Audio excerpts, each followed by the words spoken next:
আজকের রেসিপি ফুলকপি দিয়ে রুই মাছ তরকারি। এর জন্য প্রথমেই আমাদের প্রতিদিনের মতোই রুই মাছগুলোকে ভেজে নিতে হবে।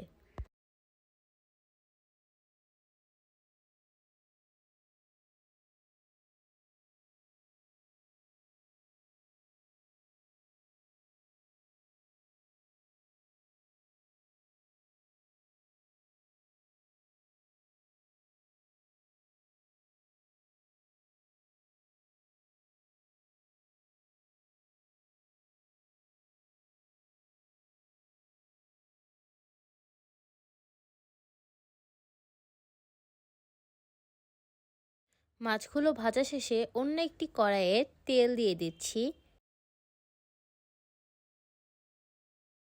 তেল গরম হয়ে আসলে পেঁয়াজ দিয়ে দিলাম।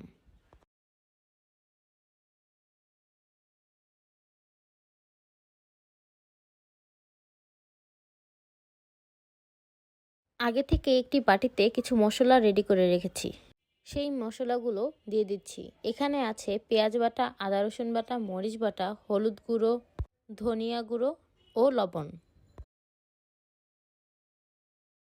কষিয়ে নিয়ে এর মধ্যে দিয়ে দিব আগে থেকে ভেজে রাখা ফুলকপিগুলো আমি হালকা হলুদ ও লবণ দিয়ে তেলে ভেজে রেখেছিলাম।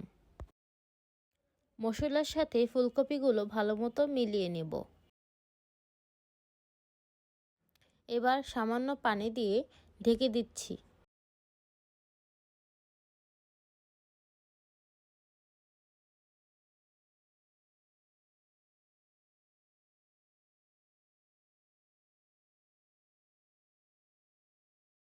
এখন ভাজা মাছগুলো দিয়ে দিব। আমি এখানে আরও একটু পানি অ্যাড করে দিচ্ছি, তারপর ঢেকে দিয়ে কিছুক্ষণ রেখে দিব।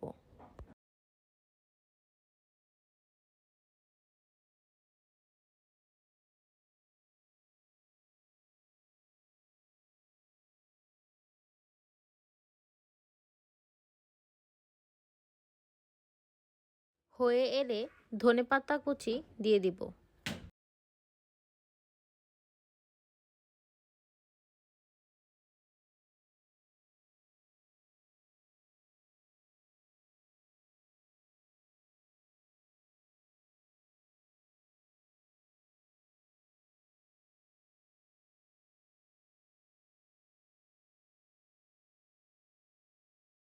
আজকের রান্না শেষ। আমাদের রুই মাছ দিয়ে ফুলকপি তরকারি।